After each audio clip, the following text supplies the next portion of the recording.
And we're live? No, we're not live. No. We are alive, but we're not live. Welcome to our webcast. This time it will be in English because we have two special guests with us. Norma Delaney Garret Annofsky. And they're not the only guests. We are here with a full room of people. Maybe you want to scream and shout a little bit.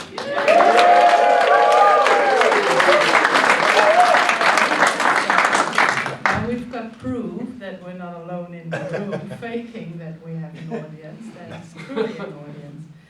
And this time we wanted to do something special. We want to dedicate this complete hour to interviewing our American guests and sharing that with you, sharing the questions, sharing the answers, and sharing the breath, but also sharing the breath with all of the people who are here. So keep breathing because it's a very big energy.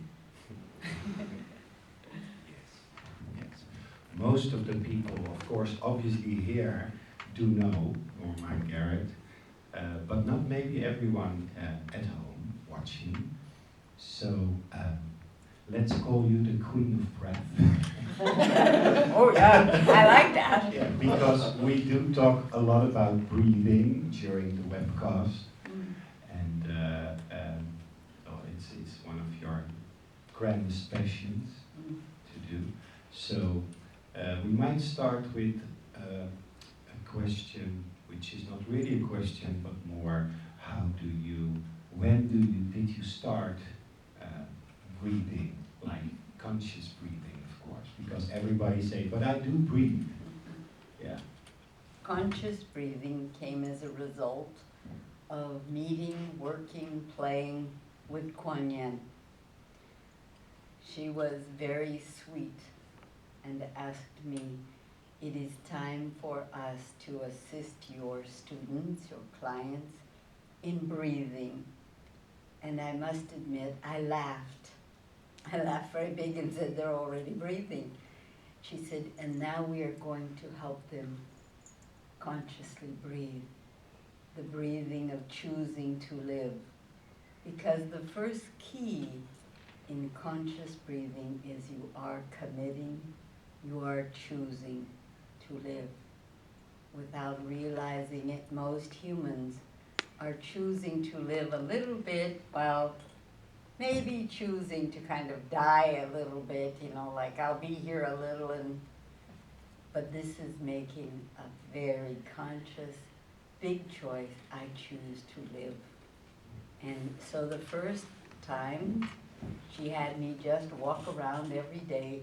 I choose to live, I choose to live, I choose to live. And I said, I sound like an idiot. She said, keep it up. I choose to live. And as I did that, and I heard my voice, choose to live, something began to shift in me. A new commitment of ownership to be in my body, to be in my life.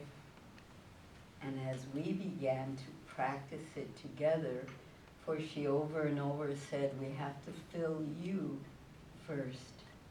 You must become so full of life, of the passion for living. Only then can your radiance reach out to touch the others.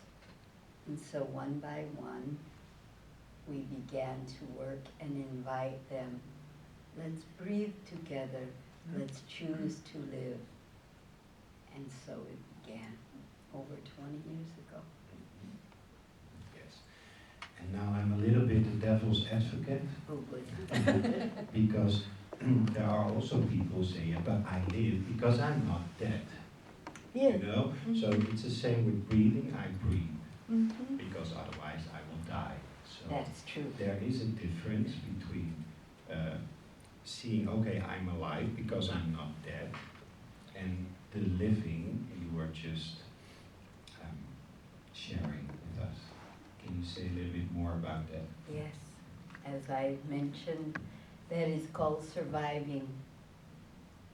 You can hyperventilate, you can, and most people don't realize they are hyperventilating.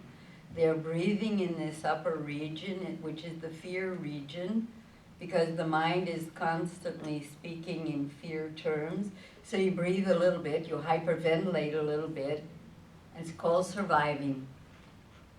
And most humans, whether they're aware of it or not, are surviving until they commit, truly choose. I choose to live, to be here, to connect with my soul, to be who I truly am, not the shallowness of this saying, this is what we are, this is what we do, and blah, blah, blah. And it's a very hyperventilating breathing. I am not making it good or bad.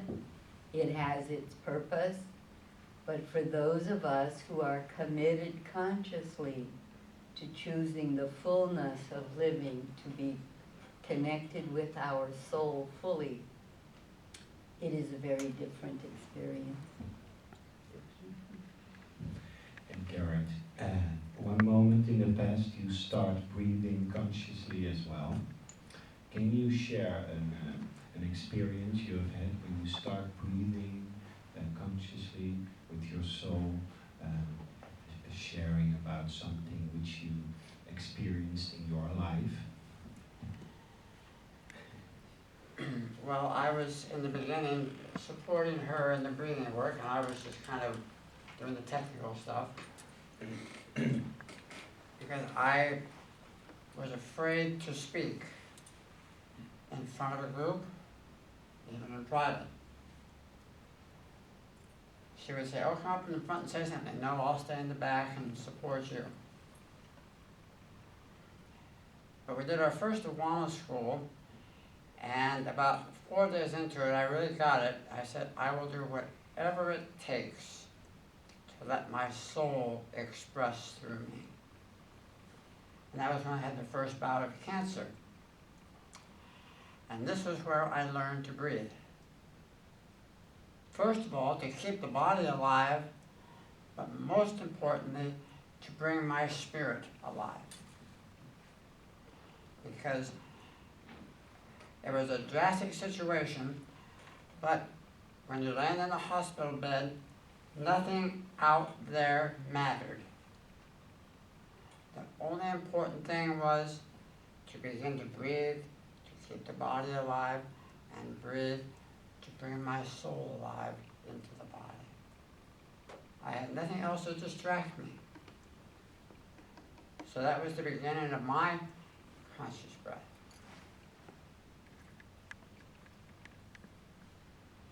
But the conscious part is breathing with your essence.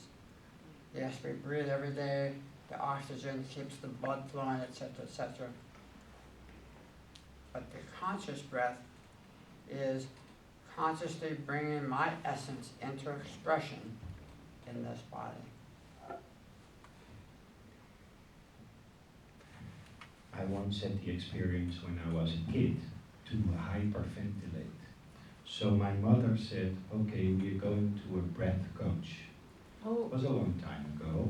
And the man who did the breathing coach thing, he said, okay, when you breathe through your belly, then things will change. And it had to do also with feeling panic and feeling fears. And so there was a way of, he let me breathe into my belly again.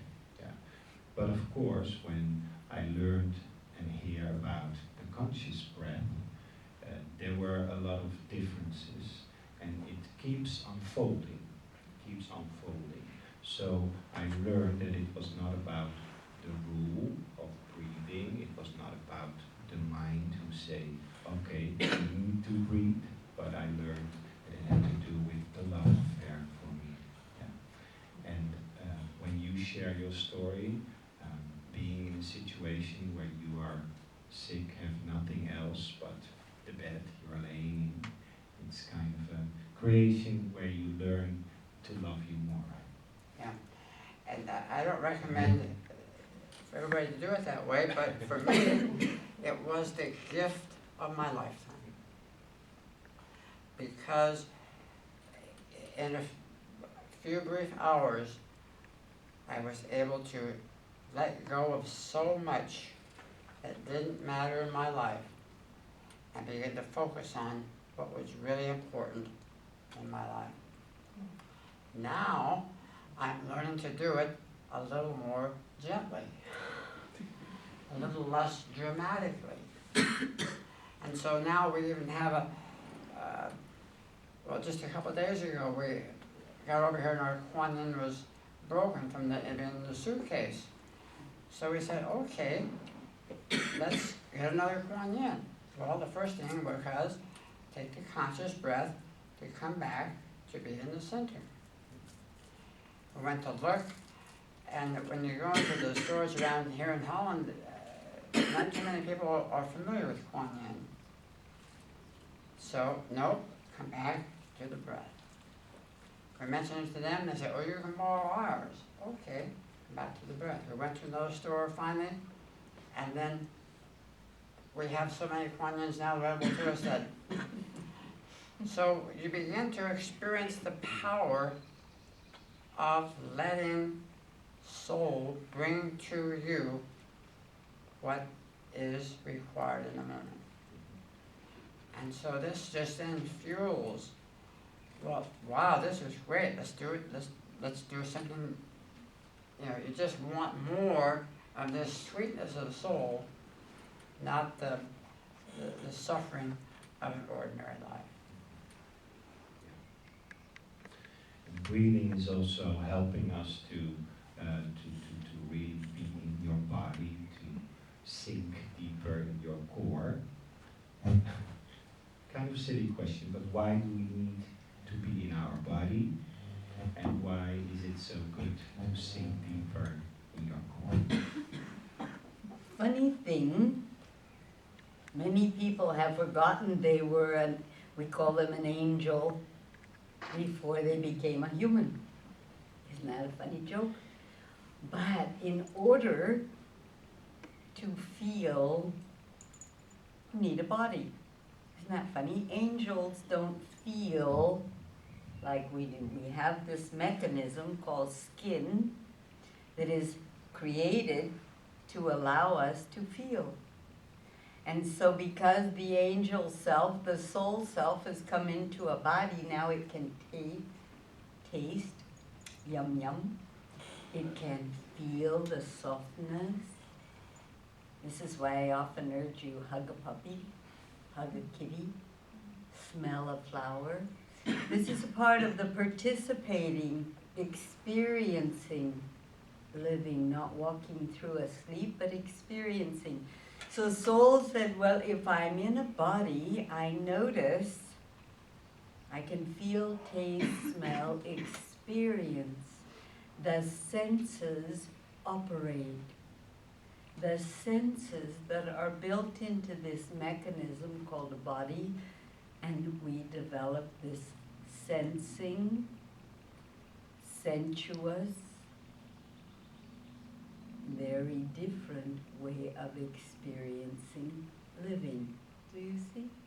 And it only happens as you come into the body. When Kuan Yin in the beginning wanted me to teach people to breathe, she said, you know, a long time ago, when we first tried to get people to breathe in their belly, they couldn't find their belly. And so she said, we put a little marker, and you call it a belly button. So she said, tell them where that spot is. That's your belly. We want you to breathe there. But she said a key piece of that is it's connected where your umbilical cord was, where you were attached to Mama in the beginning. In the beginning was that little egg. What do you think your soul, the spark of life, the spark that you are, was in that egg? The whole thing started from there, and look how big you grew, and here we are. But she said that's where we seem to be attached in the beginning. She said, I'm sitting right here. Come, let your breath come and be with me. And as we felt this exquisite rhythm, the sweet vibration. It's a vibrational change as you allow this to slow down and move away from here, to move here, and to feel. She said it is like when the sea comes to kiss the shore. It is like you come for me to kiss you once more. And we began this rhythmic breathing, giving and receiving the love that she offered as I was willing to receive it. And so it was all going in through here. She said, if you notice a brand new baby when they are first born, that little belly just starts going, yes, I'm choosing to live. Yes, I want to live. All of that continues until it begins to notice and listen and want to copy its parents who are hyperventilating. And it stops breathing here and starts going like this, just like the parents. I can't be afraid and hyperventilate. So we are only reminding you to breathe as you did before you became afraid.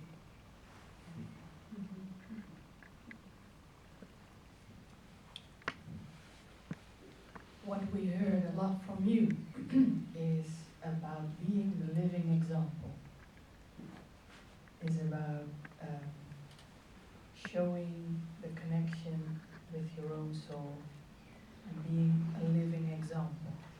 Now for anyone here or the people who are watching, and for us as well of course, why would my soul be interested in being a living example to other people?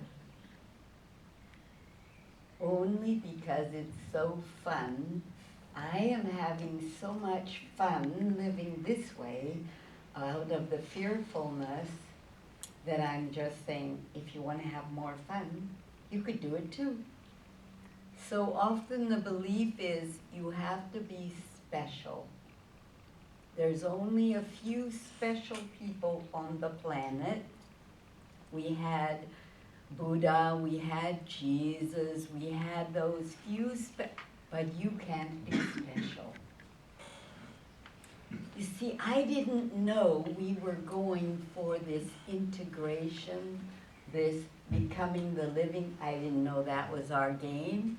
I was so busy having fun, playing, breathing, connecting. I thought I'm just having fun with her. I had no idea we were transforming me to becoming a living example of how do you live in a very different way, a joyous way of truly living, not surviving. I did not notice the joyousness that was consuming me. So I didn't want to just tell people, you could be happier. I wanted to live it and let them notice. And it's like, if you like how I'm doing this, you can do it too. Just for the joy of it. So I think that, and we were mentioning earlier in the day, that this experience of coming through earth and being in a body, once a soul completes this experience, it is like no other soul in creation. It has been transformed by having had this experience on earth. So I think my soul, I'll speak for myself, is anxious to have this experience firsthand. Previous lifetimes, yes, it has watched a body have the experience, but from my perspective, this lifetime, it wants to be here firsthand, in person, and so it would love the body to welcome and invite it in for its transformation and for the human's transformation as well. Well, I'm going to ask you a yes but question. Yes, but what's in it for me, the human? What's in it for me? Am I just the lab rat of my soul? Or what is in it for me? Is it Well, making me richer? Is it Oh. making me more beautiful? How can we sell it to people? I agree, there are times I have felt like a lab rat, like a guinea pig. But when one actually begins to allow the soul to come into the body, and you feel, instead of the stress and struggle, you feel the peace and gratitude. Instead of the pain and suffering that goes on in most humans' lives, you feel the joy of having the privilege of having the body. So the body begins to realize, wow, life is much nicer than it was before I had the soul in the body. So life becomes more, less stressful, even magical. And I say that word magical because the mind doesn't understand it, and yet it happens. So the mind calls it must be magic. Yeah. And it's just an amazing sense of joyfulness. And I tell people, if you like how your life is, by heaven, don't change. That's the key. Be honest with you. You don't have to change. I'm not saying something is wrong. If your life is flowing and you're in this joyousness and everything, by all means, keep it up. All I'm saying is, if it's not working that way, you could go for plan B. I'm plan B. And that's all we're proposing. You don't have to. Do you see the difference? It's only because you notice. Are you willing to allow more? Yes, that brings me to a flavor of soul, which we call compassion. Compassion is something you demonstrate and invite people to allow in their lives, in your schools, workshops, webcasts, etc. Can you share something about your journey into compassion? Where to start? Yeah. When Kuan Yin said we are going to be compassion, teach compassion, of course I had to run to the dictionary to look it up and go, what is this thing called compassion? I did not know that word. I can assure you your dictionary is wrong. That is a mind translation, and the pureness of compassion has no sympathy, no empathy, no doing of any kind. It is such a stillness. We had the gift of being asked to work with a lady who was a severely traumatized multiple personality. And every single day that I worked with her and her horrific stories, Kuan Yin would invite me, stay right here. Stay so very still. For if you are listening from here, in the pure, compassionate stillness that comes from souls receiving, there will be no vibration emanating from me. She was so traumatized and brutalized by life. If I had had one part of me filled with judgment, fear, anything from this realm, she would have run away. our compassion allowed us to stay in the pure receiving. Soul never judges, receives you just as you are, in the perfection, just as you are. Little did I know, day after day, receiving the perfection of her allowed me to begin to receive me very differently. For this journey into compassion is about falling so in love with self that all I see, all I feel is pure acceptance, compassion, honoring of who and what I am. Not when I change, not when I am different, but just as I am. And many times the human thinks of compassion as an emotion. Oh, I have compassion for you. But ultimately, compassion is just the acceptance and knowing that all is well in all of creation, just as it is.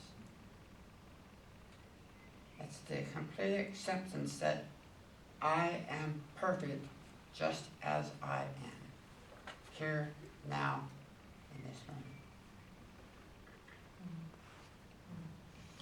Well, that adds up to another question.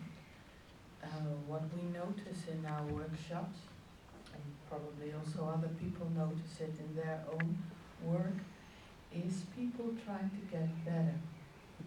They want to get healed. They want to solve the problems they think they have. And most of spirituality also in Holland, because we are in Holland, is that of course we get these people and they want a solution. They want a solution for a quick fix. Yes. And what you're sharing here is of a complete different quality, a different flavor, starting with you are already perfect as you are, and most people stop there. Yes. Because, okay, I'm perfect, I'm done. Yes. But then there is this invitation to move on and get more and more and more. And we notice that it's quite a challenge for people to move past that point of first accepting I'm perfect, and then, okay, I'm perfect here with my soul, what's next? Yes. They cannot foresee that or foretell that. Yes. Because they are saying I am perfect from here, they are not feeling the perfection. When you feel the perfection, it's because you are in this compassion that sees nothing, feels nothing but perfection. Most humans, I hate to say it, but most humans are trained to be good little robots. Mommy and daddy tell you 1 and 1 is 2. You memorize that, you don't know what it means, but it sounds so good and it makes mommy smile when I say 1 and 1 is 2. So I become a good little robot who repeats and repeats and says all of these wonderful things. If I say it right, it makes her so happy and life is good. So we have been trained to be robots of thinking. That's why we want an answer. Just tell me how to do it, not how to be it. There is such a giant difference. How to be a human, not how to do human. Do you see? And as people are evolving and this energy that is on the planet now awakening so many, the invitation is, want to go for being, alive, not doing. And it is quite a journey, this transformation, because they came from, give me a quick answer, I just want an answer, just tell me fast. And that's why most people even start breathing from here and say, I breathed for an hour, Norma, nothing changed. Well, the thing that changed was you spent your hour breathing, not whatever you had been doing. It makes them a bit angry with me at times. It's like, I've got a half an hour. Do you think we could fix it by then? I go, I'm going to watch how it works for you. Part of the pattern of this problem solution question answer is it's the way that keeps us on the treadmill of duality. I noticed in my past that I would have a problem, I'd find a solution, and then pretty soon that solution would become the problem. And I'd have to find another solution to the problem that was a solution, kept me on the treadmill of duality. When one begins to allow their soul in and begins to feel this love of self, one begins to realize there really are no problems or solutions. There just is. It's the difference between being in duality and being in the oneness with your soul. So you begin to let go of the problems, not solve them. Because it just, one problem begets another problem. And that's why I say when I went through this with the cancer, I let go of all the problems I had because first of all, I just couldn't do anything about them. But then they went away. It was not a problem. It was just a game humans play to keep them in duality.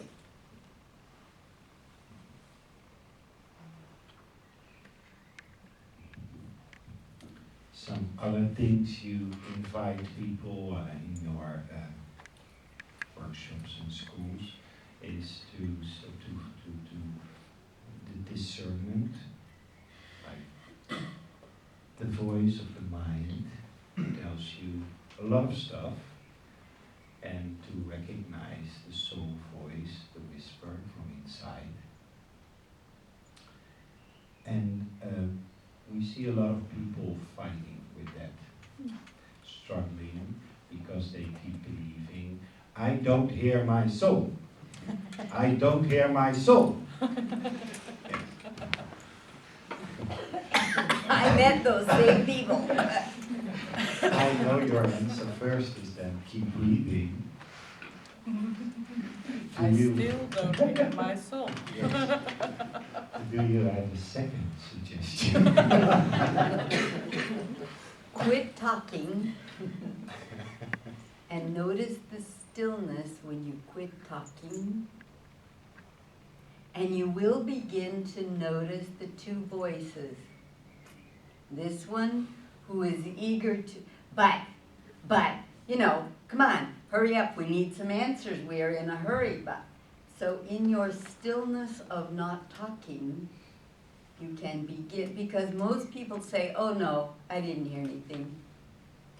But if they're willing to stop talking, they can begin to be honest and notice what this voice is saying. You should, you have to, there's a right way, you're obviously doing it the wrong way, blah, blah, blah. You get the idea? And this other voice can be heard, and people get so upset because their soul says, I love you. It's like, I don't want to know she loves me. Tell me something important. I hear that so many times. And yet the most important thing in the world is actually hearing the sound of your soul announce very clearly, I love you. There is no connection on the planet like that one. It is like hearing your child for the first time say, I love you. There's magic in hearing your soul. So daring to talk less, listen more. It is a big challenge sometimes. I would venture to say that everybody in this room, those listening or watching this, have heard their soul and followed the guidance of their soul. You wouldn't be here today if you hadn't in some way, some form, followed the guidance of your soul to get to this place. So, by default, you have heard your soul. Now, it may not have sounded like you wanted it to. It may not have been like you thought it would be. So then we fight it. Well, I'm not hearing my soul. Well, you have heard it, but it's recognizing what is the sound of your soul. How did you and your soul communicate?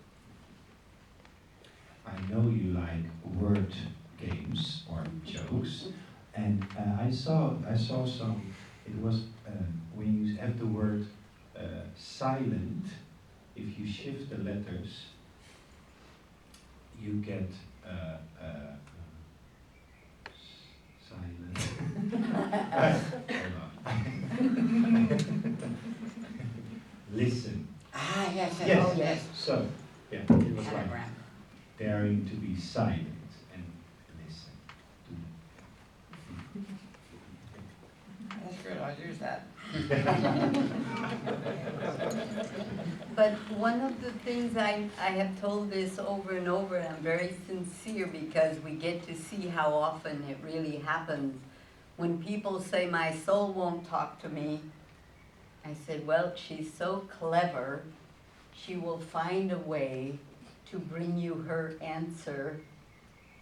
We had a lady who was struggling very sincerely about, should I go to the Owama school? Should I not go? I'm not getting direction. My soul isn't being clear. She just won't tell me. And I said, she will bring you the answer. The very next day, she woke up, started to drive to work, and there was a new billboard, a new sign out. It says, do not wait, start school immediately. And she sent us the registration and came to the school. Your soul will communicate with you. Just invite, ask, and allow. Well, you just said a word they might not all know about. That's the Owama school. Oh. Before you explain about the Owama school, I want to share a little bit. The first time I wanted to go there, I only heard the name. So if you stop a while and you hear Owama school and something says, yes, that's happened to me. And it took 4 years for me to come to the Owama school before I had arranged the money and daring to come, and all the yes but things had to dissolve. One of the things that made me a little bit angry with you, Garret, Yeah, finally. I'm a success. was during one of the breathing classes I attended, and I had not yet went to the Owama school, you said, if you haven't manifested the money, if you have not manifested the means to come to the Owama school, you're not ready for it. I said that? Damn. Glad you said that. I was, damn, I'm not ready for it. So it made me, I want to be ready for it. So maybe you want to take it from there and also explain something about the Owama school. Well, talk about how Owama came first and elaborate on that. We knew that we were, Jeff Hoppy was going to have a Crimson Circle class in town, but we already had visited that class many times, so it's like, we don't want to go hear that again. We already heard that story. And it was like, no, I don't know why, we're going. Right at the last minute, we're going. And finally, the first day, it was like same class, and it's like, okay. But at the end of the day, he said, I don't know why, but I'm bringing through a channeling. It's a guest that we've not had before. And I said, now I know why we're here. And when he brought through this energy called Ohama, Ohama started talking about, I'm planning to have a school, and this school has a different purpose. We aren't going to create healers, we aren't going to create teachers, all of that's old news. We're going on beyond that. Now I sat up and I said, well, I'd like to know more about this, and I started taking notes. You have to know, I don't take notes at workshops. But I'm writing down, beyond healers and teachers, and it's like, you mean it's like there's more to live? So anyway, I'm writing down, and the more he's talking, the more I'm writing, because I'm going, wow, this energy was so big for me.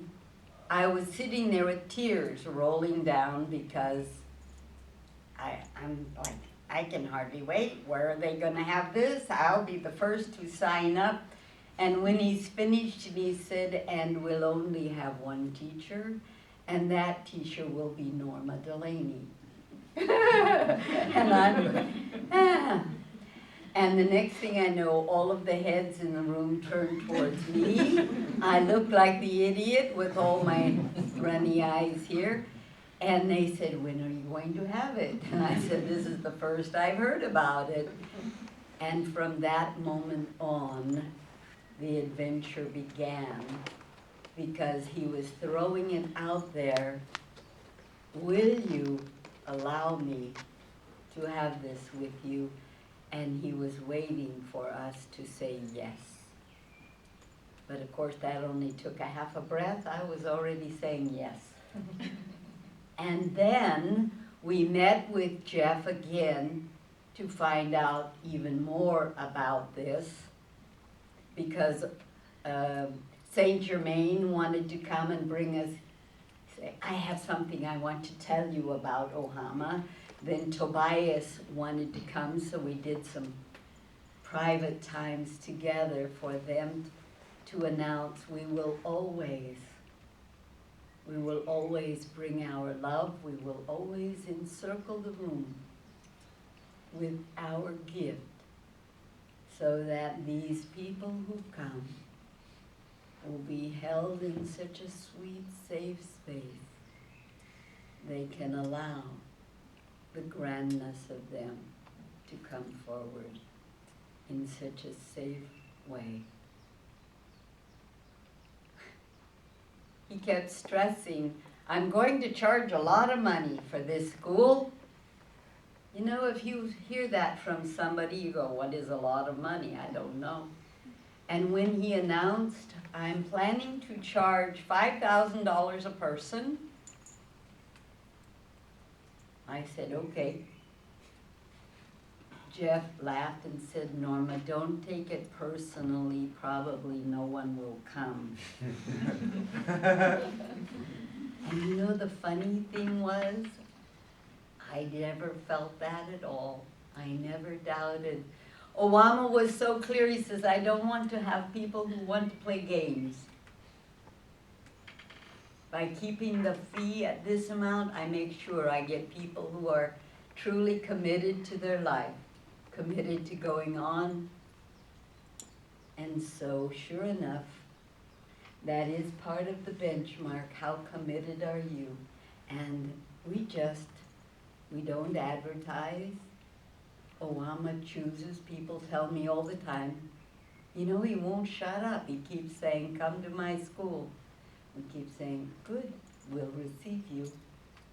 And so you are all invited.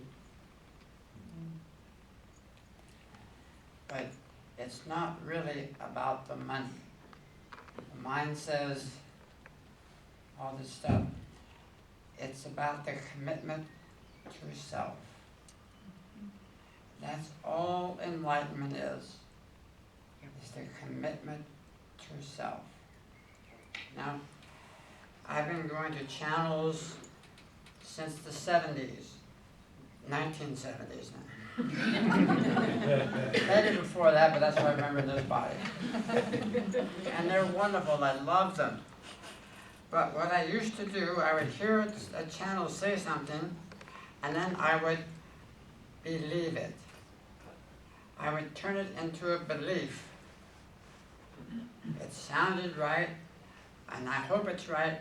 I would turn it into a belief.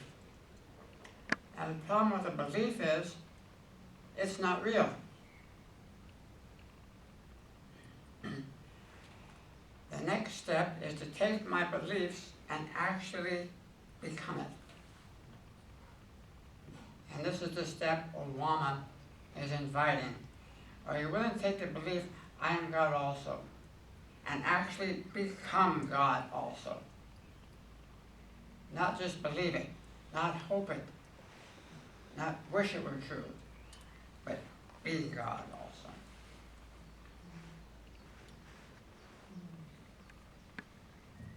There's another topic I would like to bring up, and that is the soul's dream versus the human dream. I remember how I was very surprised. I was in that time very dedicated to my own soul. I was so happy that my soul was there and communicating with me that I wanted to do everything she told me. Until she stopped and said, but I'm also interested in what you want to do. So maybe you could share a little bit about the human dream, the soul's dream, and how they can actually interact with each other. For me, the primary soul dream is for the human to stay alive. If you will stay alive, we can play, we can discover, we can create.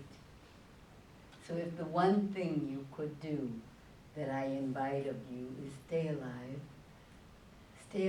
and we'll discover. That was the primary thing, the only thing Kuan Yin said. And that's why she urged me, keep choosing to live, choosing to live. When I met Serena, the multiple, it was only her soul who wanted to integrate. I could only work with her soul. But along the way, her soul said, the body is tired, there's immense pain. If she would like, she can go now. She has permission to die. The soul loved her so much, she did not want to keep pushing and urging stay alive so we can integrate, because this body had already been through a lot of pain. She said, we will stop here and we will see together. So we had to ask her body, we had to ask her soul, we had to be with this. Is it in agreement that the soul chooses to live? If she would like to be done, so be it. That is a part of the compassion. Your soul is willing, if that is what you are choosing to be done, she will go along with it. But she knows the longer we can live, the more we can discover, create, have magic, play, and amazing joyfulness together. And so that was one of the big things I noticed. It was the primary dream of soul. Stay alive. Play with me. Play with me. Soul loves to play with human, like this grand love affair. If you have a puppy that you love dearly, oh my heavens, you love to play with it. If you have a sweetie you love to love and love to play with, you love to play with. It is the same with soul. when you love them and you love to play with them, that's what I would like more of. This amazing creating and celebrating and discovering. Do you see? Does that answer what you're looking at? This is one of my favorite topics. You know, somebody told us you could be a divine human. So I'm wondering, well, why would the soul want a stupid body?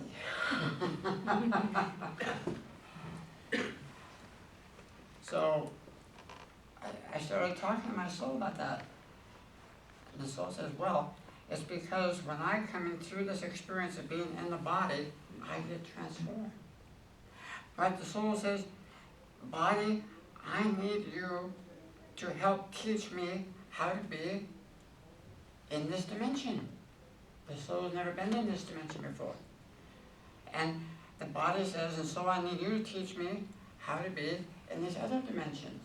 So it becomes a true partnership where the human is just as important as the divine. So the divine human is not the human that's the silly human with the fears or whatever, but it's the human that has the sensuousness, as she was talking about. The sensuousness of feeling the rain, of feeling the warmth and the cold, the sunshine, swimming in the ocean, the sensuousness. The soul wants to completely experience this sensuousness. The human has a tremendous gift to give to the soul as the soul has a gift with the human. So it's when these come together that we begin to truly live as we have been supposed I love what you just shared, because what we see often is that people see their soul as some higher use, so something you cannot touch or allow to come so close and to be your best friend, instead of being the queen on the throne, so big and so far away. And what you just shared is like it's the dance of two being together, equal. And the invitation is very grand, because a lot of people see their soul, their spirit, as something so unreachable. No. It's as reachable as the inhale and the exhale. One, the other, they need to be together so fully. Only then is it complete. And the only thing is, how much will I allow of my soul into my body? Now, how much can I just be? We're trained as humans, you have to do. But there is no doing in being. So, when we let go of the doing of life, the busyness of life, is when we begin to experience the beingness of life. Now, somebody says, well, then I'll just be sitting on a mountaintop oming because nothing to do. That's, again, the silly mind drawing conclusions they have no idea. Because when the soul comes into the body and begins to experience the sensuousness, it wants to move the body. It wants to experience things at this dimension. But it's not doing from the mind. It's action because of the passion you have for being alive.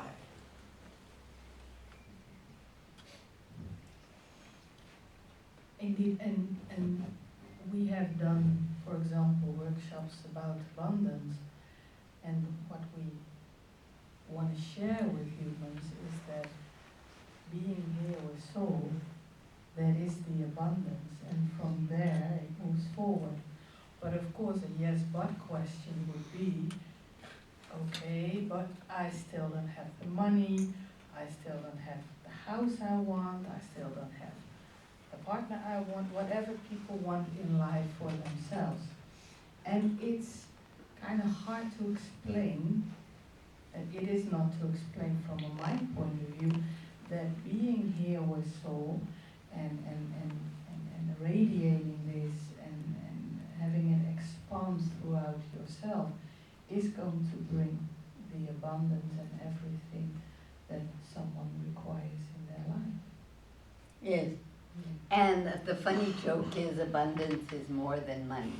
So many people say, well, abundance only means money. If I have money, I'm a success. If I don't have money, I'm not. Well, I don't remember. There was a guy I heard about once who walked on water and he didn't do it with money. And there's been a guy in India recently who would shake his hand and a piece of jewelry would fall out of his hand, and he didn't do it with money. He did it with energy. So the abundance of life, the abundance of energy, is something that money cannot buy. Did you know that? It is very free, but money cannot buy it. So when you are willing to allow that you have the ability to create and start creating from this joyousness of soul's way of playing, one of the byproducts is money. When I did straight one-on-one channelings, answering questions, it was a place to help me build trust with soul. Have you build trust with me and discover she's a little weird, but she does some okay things. And as we began to play together and our yes and our friendship grew, do you think in the beginning I was aware there's something like a Wama school going to come that will transform also my bank account?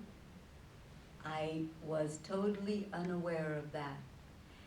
The mind, for me, has never been aware ahead of time the miraculous gifts. I did not know she and I were breathing together to become so integrated that soul and human could be a space no longer separate in the old way. I had no idea. I can promise you I have never heard of one person who did it by writing a check. So money was not the vehicle that allowed this miraculous integration. Abundant.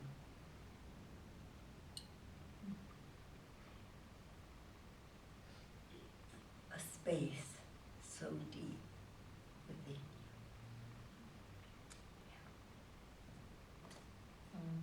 Great joy. Great joy. Well, what we mostly do in our webcast is breathing. What a surprise. What a wild plan. And since you're here, could we ask you to finish this webcast and this interview with some breathing? My joy.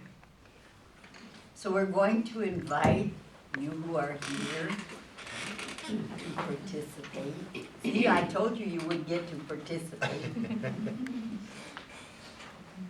Yes, lie on the floor, sit in your chair, be with you.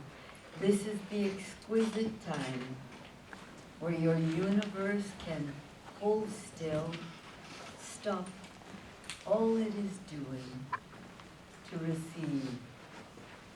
Receive.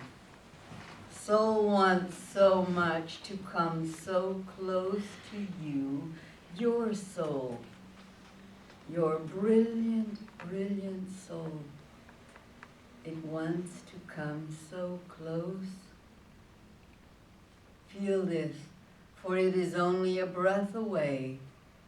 It is right there, blowing its love into your face. Will you receive it and breathe it all the way down into your core? Breathing with your nose for the pureness of receiving. And allow it then to fill your belly so full with this joyous love. Oh, precious love. Soul is saying, let me breathe my love into your face. Feel me, receive me. And as you do that, you can then exhale. Exhale so fully from the core of you, all of the old energy that you were holding on to. Feel this, the freedom to receive and release. Receive and release this rhythmic flow. Receive and release, allowing it to slow down. Receive and release. For as the soul comes so close to breathe her love right into your face, and you breathe it all the way down into your belly, filling your belly, and then cleansing out by exhaling all that you were holding on to, your fears and anxieties. Feel this, giving yourself permission to receive new vitality, and then exhaling once more all of the old anxiety that said we must hold on, we must hold on.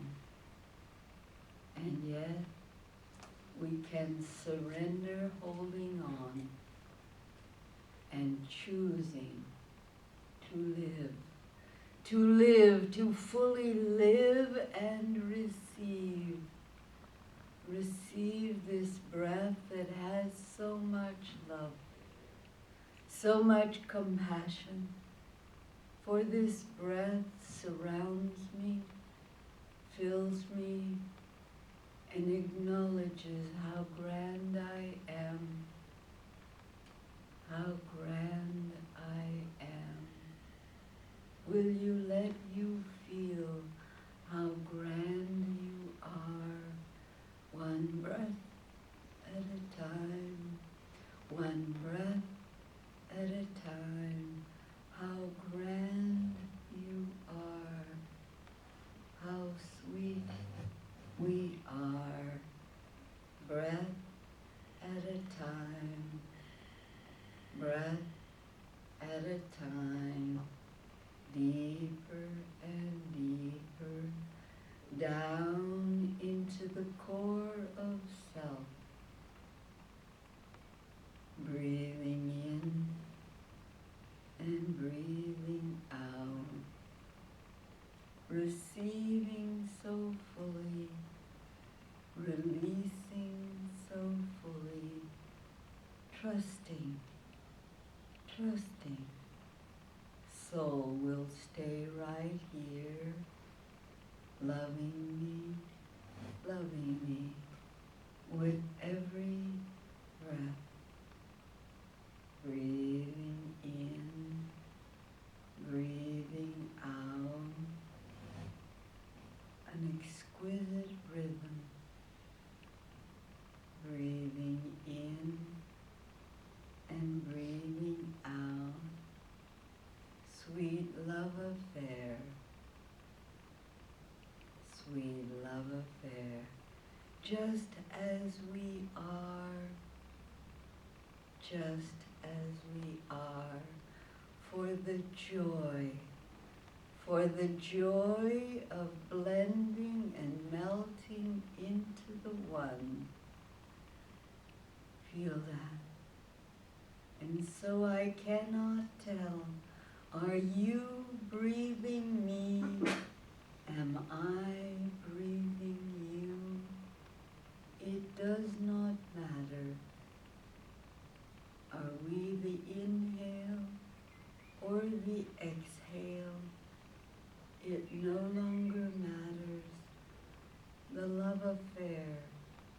has allowed us to blend so fully, flowing into the yes, flowing into the release, an exquisite love affair. Is it you? Is it me? It no longer matters, for the love is the we. When we become the me, the love affair has become so full, so sweet, so deep, so true. It no longer matters. Are you breathing me, or am I breathing you? It is only us that is breathing the we of me. Every breath, every breath, every breath. Great love affair. Thank you. Thank you for breathing with us now.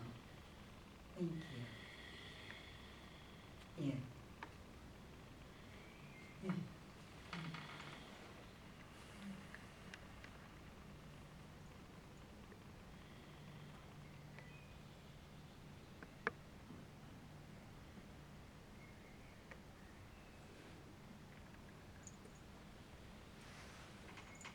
Thank you very much.